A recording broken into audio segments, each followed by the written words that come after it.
تبھی جا کر کے جو ہے تعلیم عام ہوگی اور تعلیم کا فائدہ بھی ہوگا. اور اگر صرف ڈگری والی بات ہے کہ کاغذ کا سند مل گیا اور اسی کو ہم نے جو ہے علم کا عالم ہونے کا معیار بنا لیا تو پھر تو وہی بات ہوگی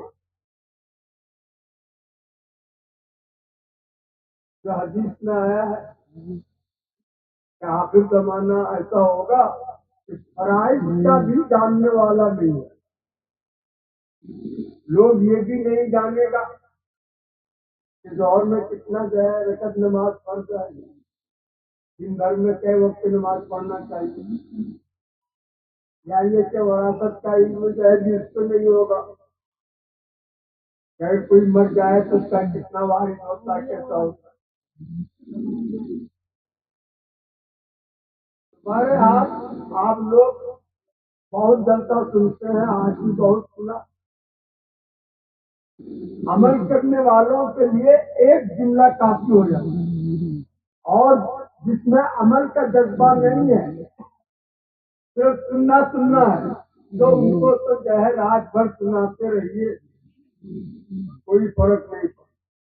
صحابی تو حضور صلی اللہ علیہ وسلم سے جو ہے سوال کیا کہ اللہ کے رسول, آپ کے بعد ہم کو کسی سے کوئی بات سننے کی ضرورت نہ پڑے, آپ ہم کو ایک ایسی بات بتا دیں کہ پھر کسی سے ہم کو پوچھنے کی ضرورت نہیں پڑے. تو حضور نے فرمایا لا الہ الا اللہ کہہ اور اس پر قائم رہو, کلمہ پڑھو اور اس پر قائم رہو. یہی ہے اس کا مطلب. یہ ہے کہ جیسے ایک لڑکی ہے, جب تک ان کی شادی نہیں ہوئی ہے وہ اپنے مرضی کے, اپنے ماں باپ کے جائے مرضی کا ہے, کہیں بھی چلی جا سکتی ہو, بالے میں رشتے دار کیا رشتے دار کیا. لیکن جب ان کی شادی ہو جاتی ہے تو پھر وہ شوہر کی جو ہے اجازت کے بغیر کچھ نہیں کر سکتی. تو یہ جو شوہر کا جو ہے اجازت کا پابند بنایا گیا کس وجہ سے, صرف ایک لفظ کی وجہ سے کہ میں نے قبول کیا. اور یہ لفظ ہے جو ان کی جو ہے نا اوپر پابندی عائد کر دیا پوری زندگی. تو اسی طرح سے جب کوئی لا الہ الا اللہ کہہ دیا تو اب وہ اللہ کا جو ہے نا بندہ اور غلام بن گیا, اور اللہ کو اپنا سب کچھ وہ مان رہا ہے. اب اس کے حکم کے بغیر نہ ان کا کھانا ہے, نہ سونا ہے, نہ بولنا. صرف لا الہ الا اللہ پڑھ لینے سے کام نہیں چلے گا.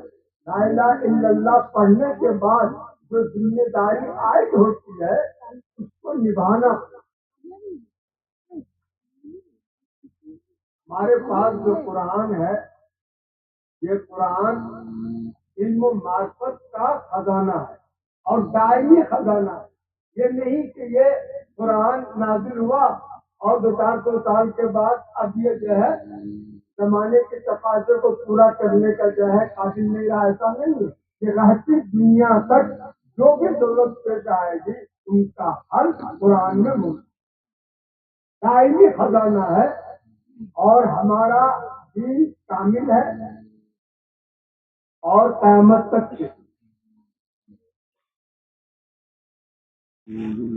اصلاح معاشرہ کے سلسلے میں ایک چیز آپ یاد رکھیں. آگے ہم کو جو ہے بولنے کا موقع بھی نہیں ہے, رات بھی بہت ہو گئی. جو چیز ہم اپنے لیے پسند کریں وہ چیز اپنے بھائی کے لیے بھی پسند. اگر ہم یہ چاہتے ہیں کہ کوئی ہم کو برا نہ کہے ہے نا, تو اس کے لیے یہ ہے کہ ہم بھی دوسرے کو برا نہ کریں.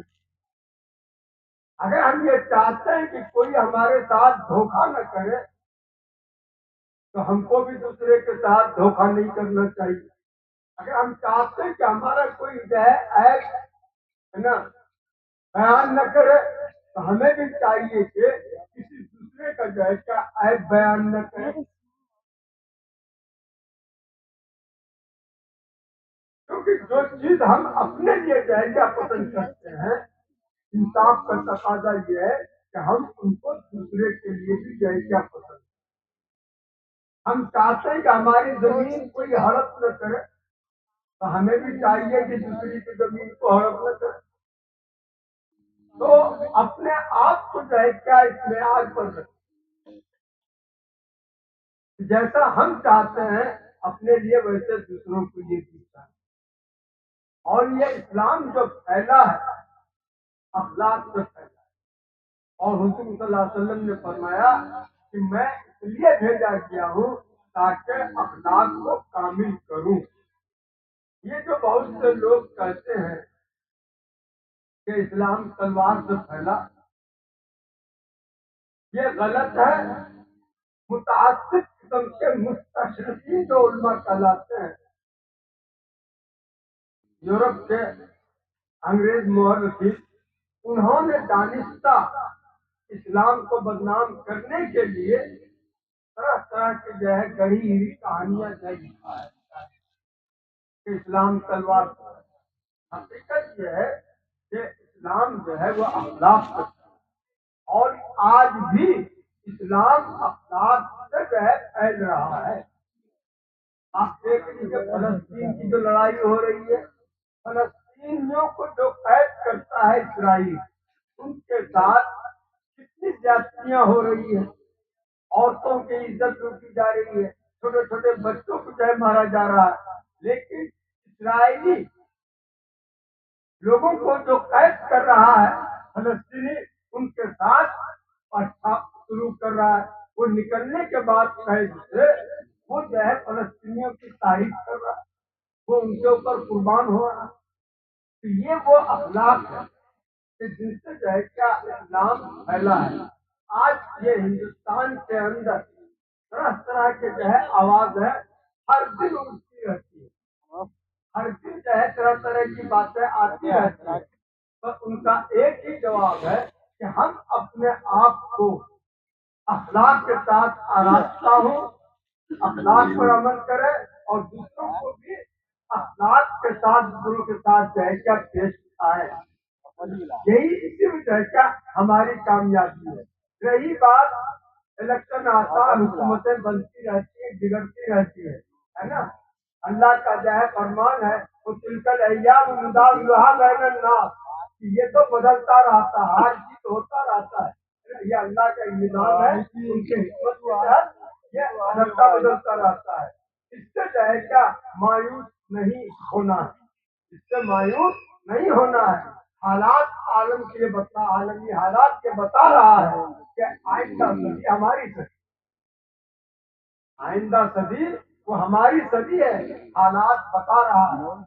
और वो सदी जल्द से जल्द है ना, बहुत करीब में हमारे साथ जाएगा।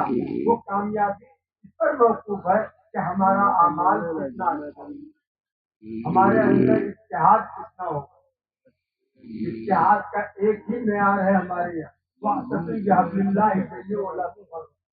कि आप मजबूती से अल्लाह के रस्सी को पकड़ लें, इस्लाम को, दीन को पकड़ लें, इसी में इत्तेहाद होगा। इसके अलावा और कोई जो है क्या सूरत नहीं है बाहमी इत्तेहाद। अल्लाह करे कि हम सबों को जो कुछ सुना है अब तक उस पर जो है अमल करने की तौफीक इनायत करे, और हम लोगों का इस जागने को अल्लाह जो है कबूल फरमाए। दरूद शरीफ पढ़े, दुआ करें।